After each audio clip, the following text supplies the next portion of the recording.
We are live. Live right now. We're live. Oh, Steven's about to get hit by a car. What's going to happen first? Steven falls? Should I put this on my thing? I'm just going to hold it. Hold it. It's all right. Test, Steven. How's that sound? Do it again. Test. Yep. Test. Cool. I'm going to keep it like Third car that Steven's going to get hit by. I'm going to go through them. We're going to go right over here. All right. What's up, folks? No one's getting sick. What's up, folks? We're back. Exhibition number 2, exhibition finale, Georgetown Hoyas, not the Georgetown College Tigers. Oh. The Wouldn't that be prestigious Georgetown Hoyas, led by Ed Cooley. They are back. They are coming to Rupp Arena to wrap up the exhibition slate. Jack Pilgrim here with Zack Geoghegan on our walk and talk to Rupp Arena. Zack, how you feeling, bud? I'm feeling great. Hands are already a little cold. It's a very Halloween-esque night out right now. Cold and rainy, but the streets are packed already down High Street walking here. So we're about, what, 2.5 hours, about 2 hours and 15 minutes from tip-off. And Kentucky vibes are still very high coming off of last week's exhibition win against Purdue. I just want the rain to hold off. That's my one just request. need to get there. Mother Nature, I just need rain to hold off for maybe another 15 minutes. Yes. Just give that to me, please. It looks like we maybe a slight drizzle, so we'll see. We'll see what happens. On this side, Steven. Then walk down. We'll stay on this side, then walk down. All right. Georgetown Hoyas, not a very good... Oh, Okay, don't honk. Stop honking, please. fascinating. Stop honking. Come on, dude. Jesus. Okay. I like Zack out here directing. God. I mean, just shut up. Like, obviously, he can see that he's in your way. Okay. I'm done playing traffic controller. Did you ask me a question? I didn't, but Georgetown Hoyas, led by Ed Cooley, not the greatest team in the world. They're picked 6th. No, they are not. Pick 6. I'm just going. Oh, good. This is just a great start. Pick 6 in the Big East. This is just hilarious. Pick card just hey, now we're good. Now we're good. All right, pick 6 in the Big East, led by the return of Malik Mack, an all Big East pick. Return of the Mac? Hey, shout out, Return of the Max. Nice. Remember? OG, yes, OG shout out. Only if you know, you know. Yeah. Malik Mack returning as the lone leading scorer out of 7. So 6 of their leading 7 scorers are gone from a year ago. Yes. And he is the only one, averaged 12.8 points a game last year. Very, very good point guard, 6'1". But he's basically the only continuity that Georgetown has. This is just an absolute crap show of a walk and talk, by the way. Couldn't be any louder. All we need is Steven to get hit by a car. Hey, we got a long walk. Good grief. This is just nutty. Anyway, Malik Mack, 6 of 7 of their top scorers gone from a year ago, but they brought in 6 high major transfers, Zack. All of the high major variety, 5 of which former top 100 recruits. So Ed Cooley in the middle of this rebuild. Oh, crap, the rain. All right, yeah, just why not? Just add to it. In the middle of this rebuild, so he starts his career at Georgetown with 9 wins, follows it up with an 18-16 season last season. Yes. And then now trying to, this just sucks. This just absolutely sucks. Trying to execute this rebuild, all eyes on the NCAA tournament for them. Do they have a team capable of making the NCAA tournament, Zachary? Boy, if the reading I've done in the lead up to this is any indication, the answer to that one's going to be a no. Whoa, I thought you said it was going to be an 8-point game tonight. I do, just because the ridiculous unpredictability of exhibitions leads me to think that we might be looking at a close game. Jalen Lowe's not going to play. Maybe another injury update to come from Jack in a second. That's me. Ed Cooley is also just a good coach, I think. So, but like you said, they lost a lot of their top guys. Lost a lottery pick in Thomas Sorber to the OKC Thunder, who I'm sure will be an all-star in like 4 years, because that's just what they do there. And then replace that with all transfers, no high school guys. Let's try to make this one, Steven. So, yes, this is going to be a team that's pretty much learning how to put everything together on the fly. They beat George Washington in their first exhibition by, I think it was either 9 or 11 points. I forget which one. The crosstown rivalry. Yes, definitely for all the marbles, what a barn burner. So they're like, and Malik Mack is a good player, but he's just kind of the smaller shooting, like solid shooter type guy, and then replaced everyone else with just kind of bigs that haven't been productive at their other spots, or guys like KJ Lewis, who I just think is not a very Whoa! Hey! So I like KJ Lewis. I know you do. It was our little back and forth earlier was fun. I do remember watching him in high school and thinking, man, this guy is good. You're basically looking at a worse Ortega Owe, essentially.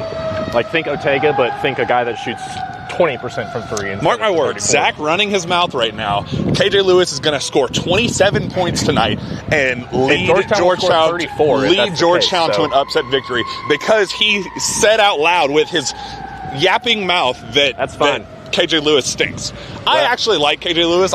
You can have him. I covered him in high school, top 100 kid, slasher, athletic, total non-shooter, but he's a great high energy, high defense. Yeah. Poor man's Ortega Owe is actually a pretty solid comp, all things considered. But hey, he's a second team all preseason Big East pick.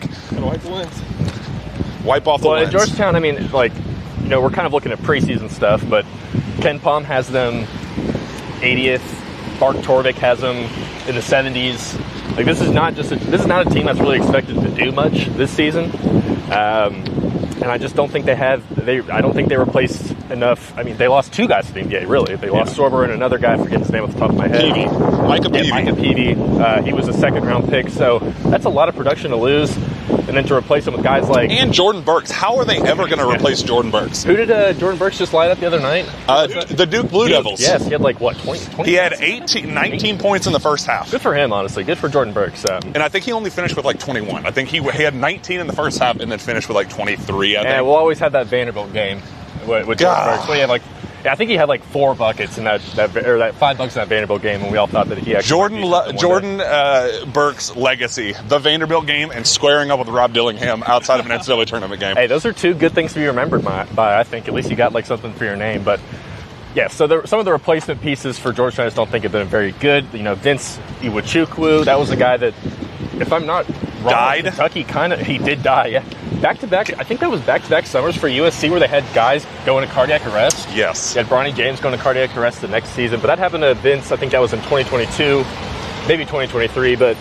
I loved Big Vince out of high school. He was a Kentucky recruit, correct? He was. He had an offer. Yeah. Iwuchukwu, I did really enjoy him out of high school. High motor, I believe high his intensity. Sister is also a D1 player right now. Big time rebounder. He just, good vibe guy. Yeah. Very, very good vibe guy. I'm rooting for him personally. But he hasn't played. Yeah. Didn't play at USC. I think he was at St. John's last year. St. John's, yeah. Didn't play there. So they have a lot of guys that haven't really played. Julius. Another guy that Kentucky kind of kicked the tires on. What's his last name, Zack? I'm not going to try. I actually went to Georgetown's website to try and find the pronunciation. And they did not have one. Anyway, he was a guy that Kentucky, Big Julius is what I called him, because I was never able to learn his last name, and he wasn't on Kentucky's radar long enough to learn his last name. But yeah, he's from New Zealand, 7 foot, 275 pound plodding big who. Yes, plodding is a good way to put it. Plodding big who Kentucky actually considered pretty loosely as the last edition of last year's roster. I remember going to Peach Jam last year. That was kind of the talk of the event, was whether or not Kentucky would actually take this, kind of NBA Academy kid that kind of popped up out of nowhere. He was a top 60 recruit, I believe, if I recall. But he kind of popped up as a late reclass guy, and Kentucky considered him as kind of a development big. Ends up at Georgetown instead to play for Ed Cooley. So we'll see how he takes that head-to-head matchup with Malachi Moreno, Brandon Garrison. I'm not expecting him to take it very well, all things considered, but I think he'll be coming up. He'll be playing limited minutes. My guess will be in this. Yeah, but definitely an interesting name to watch, nonetheless. And we're not here for Georgetown. We're here for our Kentucky Wildcats, coming off a absolute smackdown, wipe the floor with the number 1 team in the country that Purdue fans are still probably yapping on Twitter saying it doesn't matter as we have moved on to our second and final exhibition matchup. But vibes are very, very, very strong right now for the Kentucky Wildcats. Got to see them in action yesterday, Zack, at our fan media appreciation day. Thank you to Mark Pope for putting that together. But what were your takeaways actually seeing the players in action yesterday at practice? My main takeaway is that I heard Mark Pope raise his voice, and he yelled at poor Mo Diabate, "Hey, Mo, quit joking around. Do what you're supposed to do." And Mark Pope won't yell at you. So that was just kind of cool to hear. And they call Mark Pope soft. Yeah, he's this very nice guy and everything, and I'm sure he obviously still is, but it was just kind of cool to hear him get a little fire lit under him. So that was nice. That was probably my biggest, takeaway though. Is there was one player on the sidelines that we didn't get to see. Do you want to talk about that a little bit, Jack Roney? Denzel Aberdeen will not play tonight for the Kentucky Wildcats. We are declaring him out on our official walk and talk here on KSR. You heard it here first. Denzel Aberdeen out. And I expect one. Actually, you tell me who's starting. Who is starting in Denzel Aberdeen's place with Jalen also out, Jaden Quaintance also out. So we're going to have to get a little makeshifty. We're going to have to get creative with some of the lineups, specifically the starting lineup. Who starts in Denzel Aberdeen's place? Well, first I want to say that the weather has absolutely destroyed the atmosphere because 6 days ago, this place was filled to the brim. At this exact time. Yeah. And now, I don't know if that's a foreshadowing of things to come or maybe they're just waiting to open things up. Georgetown fans probably aren't traveling for this one like Purdue fans were either. So Thursday night as well before Halloween. I'm interested to see what the crowd's like. But to your point, we do know or we can at least assume, probably from what we saw yesterday where Denzel was out, they did have a starting 5 lineup when they did their 5-on-5s. Colin Chandler is basically going to be taking over for Denzel That's your starter. Huh? I just was telling our listeners that is our starter. Yes, starter. Yes, that is your Denzel / Jalen replacement. Go Cats! Give me one. There we go. They're piling in slowly but surely. for fans? I don't know if they're open yet. I think they open. Let's see what happens. Right. I saw somebody walk in, but I don't know if they can get in. No. Yes. They can get in. Okay. Yes, they can get in. Can they get into the arena though? I don't know. I think that doesn't start. Maybe there's just thousands inside, just packed in like sardines. It's cold out here, Yeah. But yes, Colin Chandler will be starting most likely at the 1. They'll have Otego at the 2, Trent O at the 3, Mo Diabate at the 4, Brandon Garrison at the 5. That will Which Mark Pope said could be the best defensive lineup in college basketball yesterday. Yes, he did say that during the practice. He said if you all learn how to switch properly. And communicate. Yep. So, yes, those two things kind of go hand in hand there. That is kind of shocking. Matt even said on the radio show this morning, he's like, that was kind of shocking to hear just because Noah isn't someone you particularly associate with being a prime defender, but team defense-wise, at least Pope believes that if he can communicate and stay up to task, he can be a part of a really good defensive unit there. So that will be interesting to see. That was just the 5 that they had running out there as their main 5 against the rest of the guys, at least at practice yesterday. So that will most likely be your starting 5. Yes, again, Denzel out. It was very much like we didn't see him. He wasn't bandaged up, no brace or anything, no limp, nothing like that. He seemed perfectly fine, so this is likely just a precautionary thing, I would imagine. I have not heard what the actual injury is, but I've been told it is precautionary. So that's all I've been told. That's good to know. If it's even if it's just he's at 95%, why risk it in this game? Hey, it allows you to get more creative. Like we saw Jasper Johnson play as well as we did against Purdue. It's a chance for him to hey, can you follow up that performance? Hey, Colin, what you were the MVP scoring 2 points against Purdue. Can you be the scoring MVP this time around? Yes. Otega, what can you be as the go-to dog?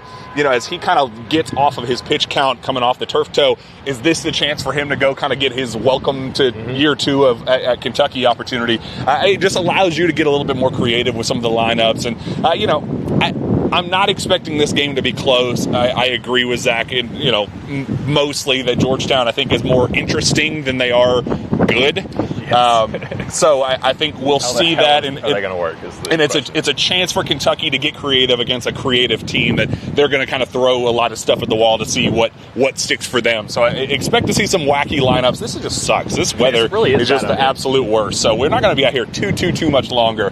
But yeah, I'm excited to see some of the guard combinations for Kentucky tonight. I have a feeling this might be a game where we see a little bit more Reese Potter. How much did he actually play last game? Not a single second. Not a single second? Reese did not play a single second, but I know Braden got 30 seconds. Braden got 4 seconds actually at the end of that first half, correct? Right. Reese was out with an illness. That's correct. Right. Yeah. Reese got into the Papa John's that morning. Yeah, but Braden Hawthorne did get 4 whole seconds as a Wildcat. Yeah, so I would imagine, I think the goal for Pope would be, okay, let's kind of bury this team a little bit early. Then we can start rolling out Braden with a 15-point lead, roll out Reese, give those guys some real feel, some real touch. Because Reese was practicing yesterday, so you have to assume that he's going to be good to go today. Braden as well was out there practicing. So, yes, I think this is an opportunity to spread the love.